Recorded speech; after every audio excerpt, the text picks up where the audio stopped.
Hi all, happy new moon, also happy portal day. This is feeling like some intense energy, and I just wanted to come on and share some oracle cards to see what might resonate. Okay, so I began with a spread that's pretty general, but tuning into the feminine energies within us and external, as well as the masculine energies within us and externally. More of a fifth dimensional macro view of things, as well as a third dimensional micro view of things, and an overall message from our animal spirit guides to see what kind of comes in and what might resonate for us. Okay, so starting with numerology deck. For the feminine energy, we have 10, karmic completion. Feeling this, so closing out cycles. This is sort of that equivalent to the world card in tarot, where things are kind of wrapping up and coming to an end, a closure of some sort.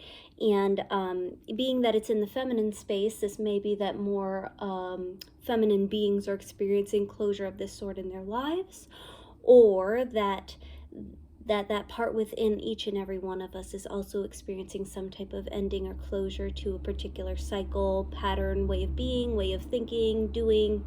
There may be kind of a closing out to begin anew. 10 is that number of like endings, and then we got the 1 that starts anew. It's coupled with Saint Francis of Assisi, follow your heart. So this is a beautiful message with Saint Francis being someone who was definitely ridiculed and misunderstood for taking a path that didn't align with his what his family would have expected of him. Born into like a wealthy Italian merchant family, St. Francis devoted himself to healing the sick, including animals. And so there's this following our heart, following our true calling, and knowing it's okay to be misunderstood amidst that in fact sometimes that's par for the course, and that's okay, and just to let that be the light, to do what's in alignment with one's soul, and really to be of service to the greater good. And so kind of feel like when we have that coupled with karmic completion, it's like no longer living for others' expectations or even our own projected ideas of what those expectations are. Instead, finding a way to step forward into what's truly in alignment for ourselves. And when it's in alignment with ourselves and it feels right with our soul, it's also in alignment with the divine will. All right. For the masculine energy, we have spiritual career, which is an interesting card. Kind of feels like ways that we can bring our spirituality in all of its beautiful forms into whichever way that we earn. So this reminds me of kind of showing up to work and being that that energy that uplifts that space, or being that open mind, or being that gentle shoulder, being that person who brings something extra to that environment, right? It can also certainly indicate like one's own spiritual career. Are we moving into more spiritually based careers? Are we finding ways to inject what we do with our own passion and drive and devotion, and what lights us up? So this is coupled with energy healing, which is really interesting. I feel like there are many people who are on the path to learning Reiki, to offering Reiki, as well as many other beautiful modalities, craniosacral, yoga, you name it, ways that we're kind of connecting this realm and our spiritual realm and bringing them very much into the physical. And so with Merlin showing up here, this is about focused intention. What are we doing with our energy?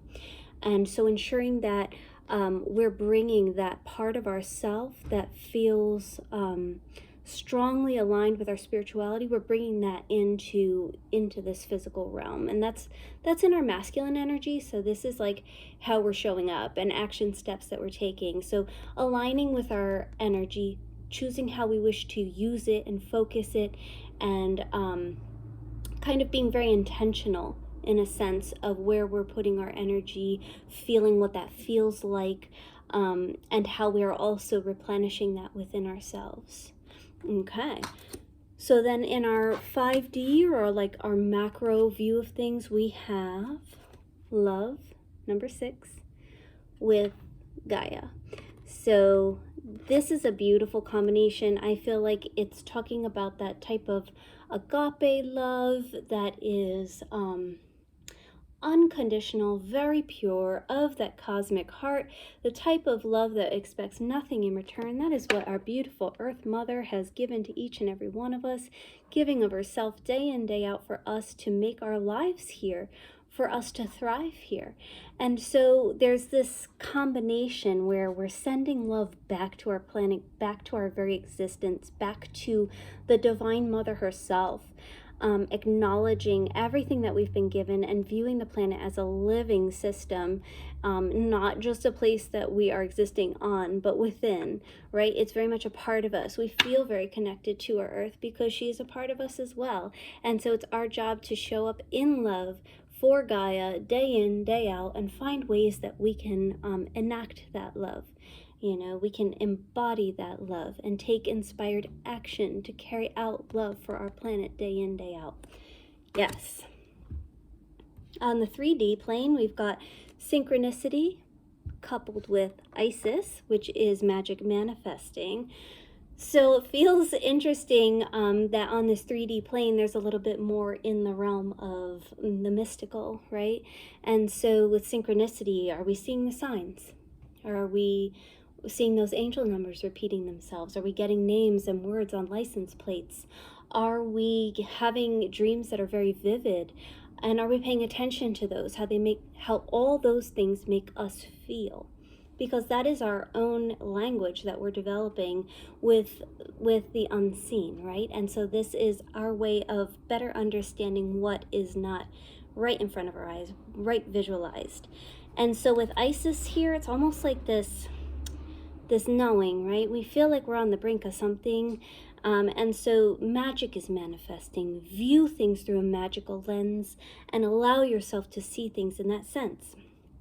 This says, your dreams, visions, and goals are becoming reality. Stay focused. It brings us back to that focus point, in that wherever we're putting our focus, our energy, that's sort of what begins to make itself more present and more present in our reality. And so there is this discipline that's required in order to recenter our focus when things get a little rocky or uncomfortable, or maybe we get really familiar in that feeling of chaos. But let's find ourselves back to center so that we can focus our intention on the highest possible reality for ourselves and others, to kind of uplift our vibration as a whole. So that's the message in general from those two decks, working with Ascended Masters as well as numerology. And then from our beautiful Animal Kingdom, this is Hare.